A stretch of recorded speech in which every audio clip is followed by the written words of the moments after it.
ঋণ থাকলে কি কোরবানি করা যাবে? জাকাত এবং কোরবানির জন্য নেশাব পরিমাণ সম্পদ থাকা জরুরি।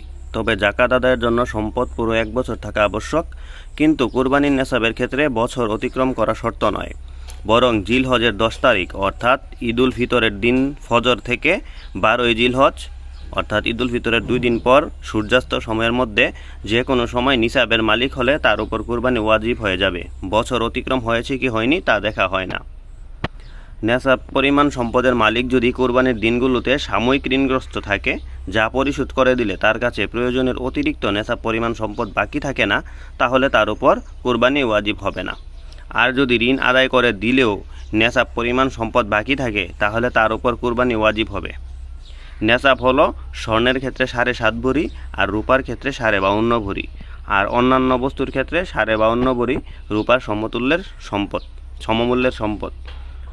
স্বর্ণ